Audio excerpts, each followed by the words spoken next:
Welcome to Logical-NDE. My name is Emily, and it is my pleasure to narrate the near-death experiences of those who have seen the other side. If you are new to our channel, welcome. For our regular viewers, please sit back and enjoy today's episode. We understand that you would prefer to hear the person who had the NDE narrate their own experience, and we hear you. However, due to reasons such as discomfort in front of a camera or medical conditions, it may not always be possible.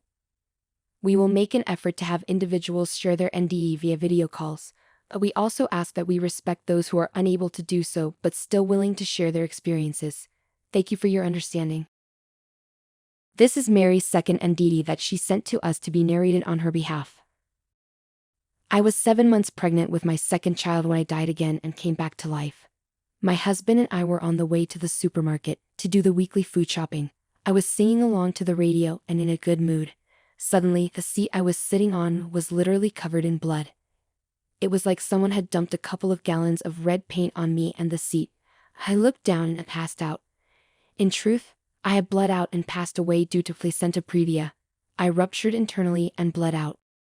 The moment I passed once again, I went into a tunnel and it felt like a giant vacuum cleaner was sucking me up a gigantic black hose. That was the sensation that I felt. I had lost all sense of where I was.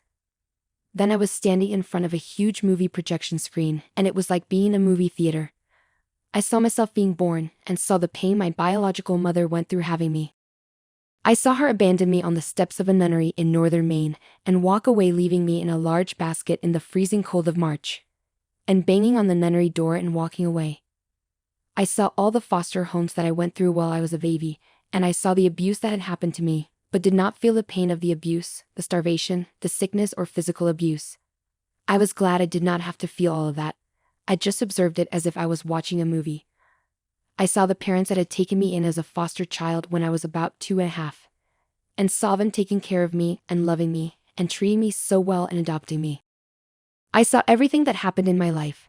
The good, the bad, and the wonderfulness of raising 11 boys in total over the course of the years. I saw each of them growing. I had 2 biological sons and took in the difficult to place children whose parents did not want to take care of them that were thrown away or abused. My home was always filled with children and happiness and the wonderfulness of a house full of children. I saw my whole life up until the moment I passed on the way to the supermarket, and saw into the future with the kids I had taken in and raised after having my second son. I have always felt that my mission in life was to raise children and give them a loving home and make them feel safe and loved. There are so many parents who treated their children horribly and were horrible parents.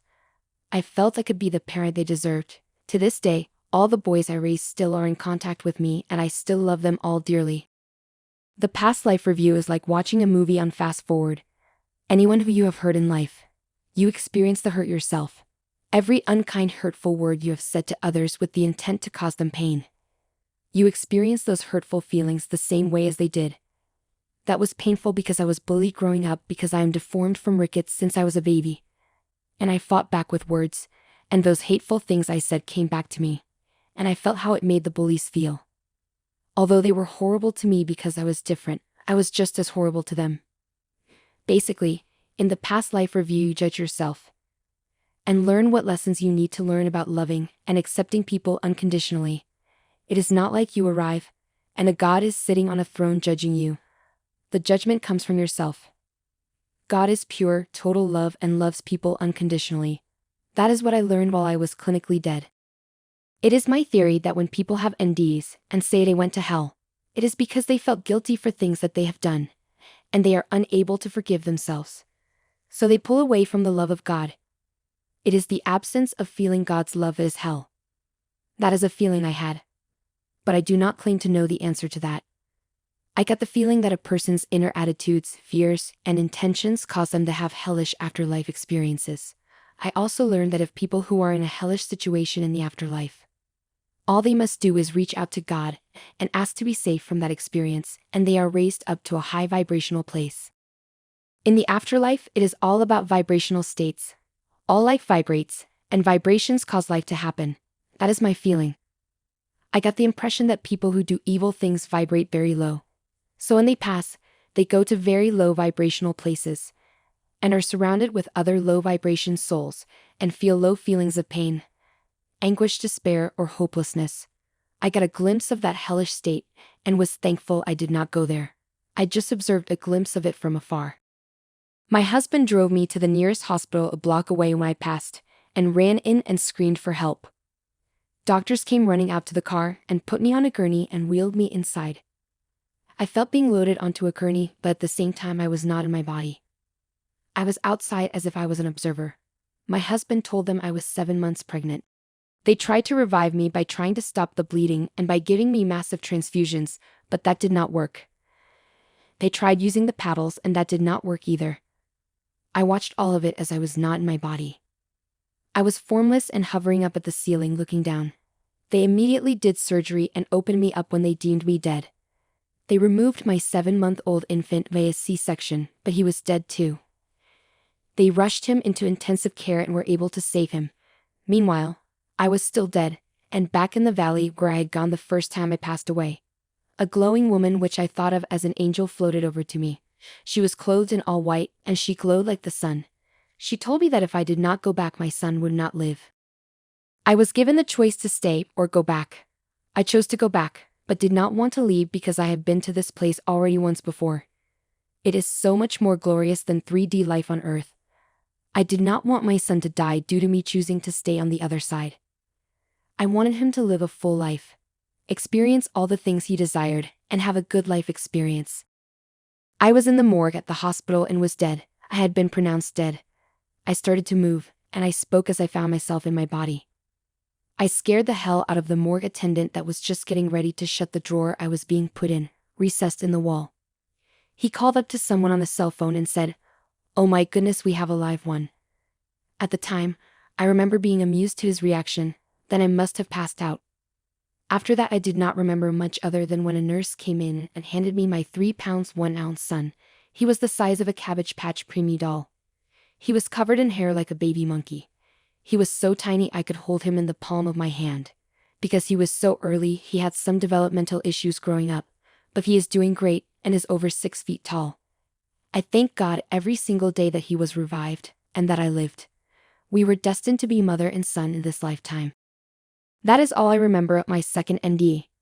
I have had 4 as I have a heart condition called sudden cardiac death syndrome. I have no fear of death at all. I just wish when we come back to the living, we are told why we are being sent back.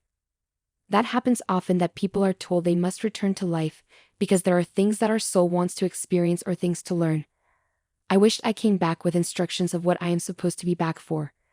But I guess that would spoil the plotline, so in a way I am glad that we cannot remember all the NDE experience or the epiphany of knowing and understanding all of the mysteries of life. That is why we cannot remember all we were told or shown. I have no fear of dying now whatsoever. It is a glorious and natural thing and less painful than being born, and not anything to be afraid of. I also learned that when people commit suicide, it delays their spiritual growth. They need healing when they arrive on the other side. An angel or glowing being told me that in my NDE. Due to the suicide of a friend of my son who lived with us, I had always wondered about suicide and whether the spirit of the deceased was healed. The incident had troubled me deeply. I was reassured by the belief that people who commit suicide are taken to a place like a hospital to heal. Although some religious people taught that those who killed themselves went to hell, I never believed this to be true. In my understanding, God loves unconditionally and does not punish people by sending them to hell. The idea that suicide victims are condemned to hell is a misconception that has been taught by many religions. Right before my life review upon passing, I experienced a profound epiphany. All the questions that I had in life were answered in a flash. I was given a deep understanding of the universe, the beginning of the planets, and how the God source created it all. I was taken back to the beginning of creation and realized that we are all particles of the same source. This realization brought a deep sense of being unconditionally loved, as we are all part of the same whole and have known each other eternally. It felt like returning home to where we all began. Life on Earth was just a fleeting moment compared to the vastness of eternity. On the other side, time had no meaning, and as souls, we were eternal. Thank you for letting me share my NDE with you, and I hope others share theirs too. Thanks for watching today's episode. Please don't forget to give us a like and subscribe. We'll see you next time.